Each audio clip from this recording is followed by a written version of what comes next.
Salam kerahiman. Hari ini saya mau kasih pengantar untuk kita masuk ke bulan Maret. Bulan Maret temanya tentang belas kasih. Kalau Bapak Ibu masih ingat, bulan Januari kita juga bahas tentang belas kasih. Memang di buku diary Suster Faustina banyak sekali cerita atau hal-hal apa yang dikatakan oleh Tuhan Yesus, apa yang dialami oleh Suster Faustina tentang belas kasih Tuhan.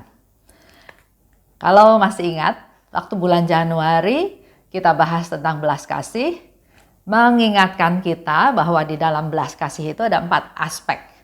Pertama, sifat daripada belas kasih Allah itu tidak terbatas, tidak terselami, samudra yang luar biasa luas, dan bahkan sampai ke jurang maut.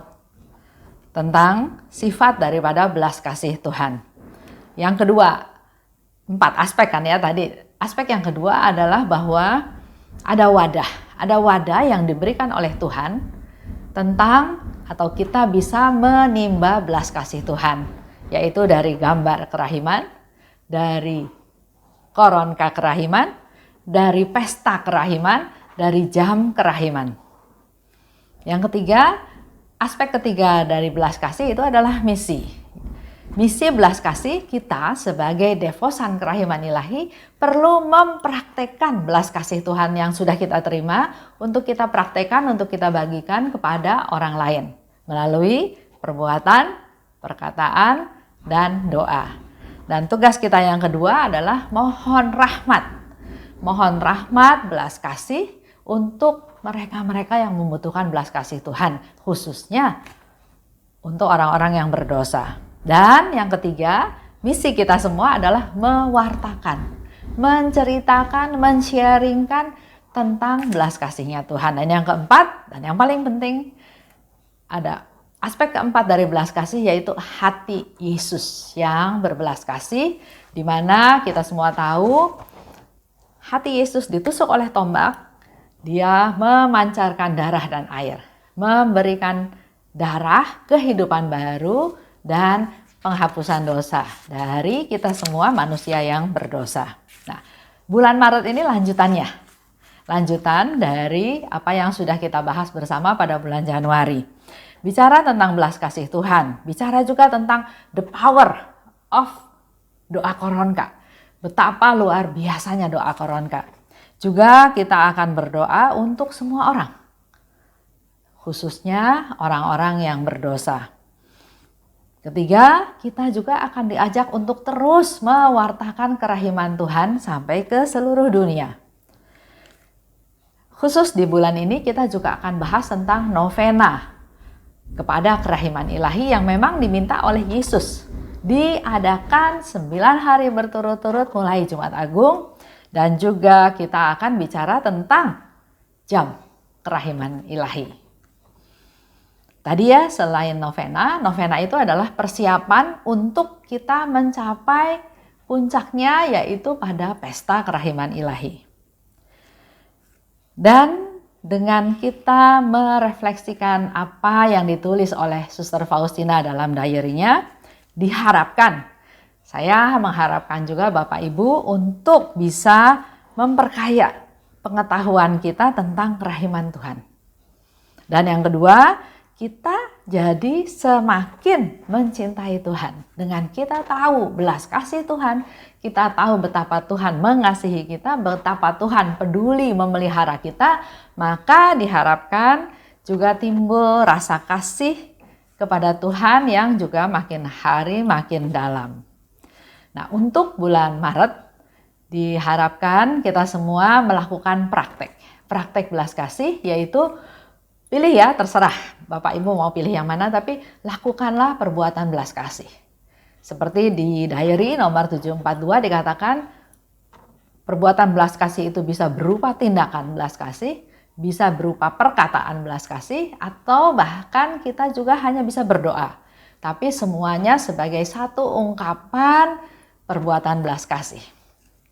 Yang kedua, dalam bulan Maret diharapkan kita semua masuk ke jam kerahiman. Doa jam 3 petang seperti yang Yesus minta. Bapak Ibu juga bisa baca dari 1320 di mana Yesus meminta kita untuk melakukan jam kerahiman. Khususnya sekarang ini ya, sekarang kan dalam masa Prapaskah. Kita dalam masa suci, masa pertobatan. Mari kita gali bagaimana Tuhan yang begitu luar biasa mengasihi kita walaupun kita masih berdosa, dan kita gali rahmat-rahmat itu dari jam kerahiman. Janji Tuhan, kita bisa baca dari 718. Di situ dikatakan, kasih dan kerahimanku tidak mengenal batas.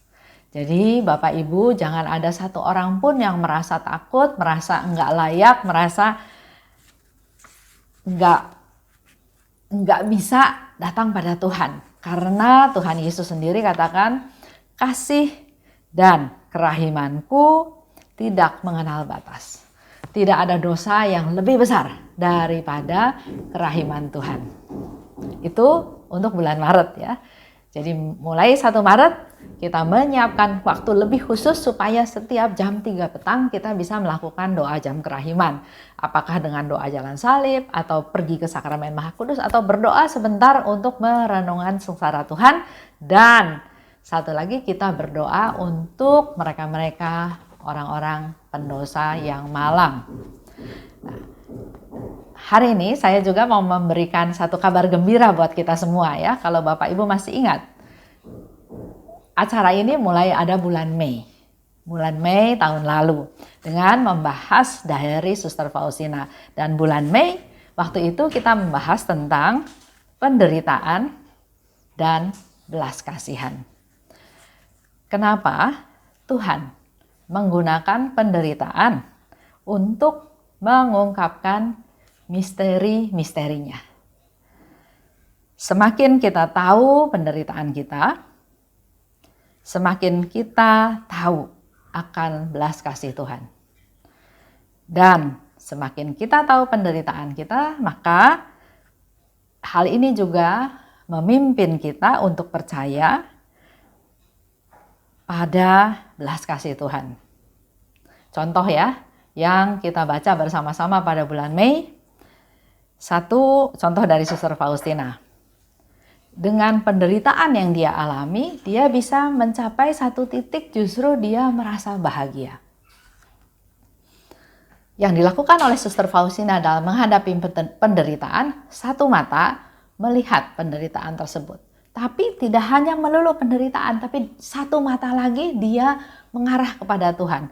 Melihat pada belas kasih Tuhan, memohon belas kasih Tuhan. Dan dikatakan oleh Suster Faustina, semakin besar penderitaan, semakin besar dia percaya pada Tuhan.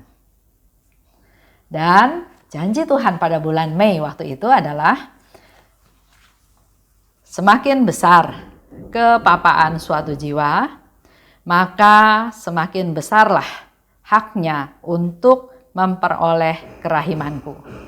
Jadi apa yang dibahas bersama pada bulan Mei itu, saya sudah bikin buku sesuai dengan permintaan dari beberapa orang, banyak orang yang menanyakan apakah ada hard copy-nya. Saya mencoba menyusun apa yang sudah kita bahas bersama-sama, semoga dengan kehadiran buku ini, Bapak Ibu bisa lebih menggali, merenungkan, membaca ulang lagi, dan juga menyamakan atau membandingkan dengan situasi yang Bapak Ibu hadapi. Karena justru melalui penderitaan, Tuhan memberikan pencerahan, mengungkap misteri-misteri Tuhan. Melalui penderitaan, Tuhan melimpahkan belas kasihannya. Bukunya nggak banyak, terbatas, jadi buat yang berminat bisa WA saya untuk supaya bisa mendapatkan buku ini. Terima kasih, itu aja pengantar yang saya mau berikan. Sampai ketemu bulan Maret, 1 Maret kita akan membahas tentang belas kasih. Terima kasih. Salam kerahiman.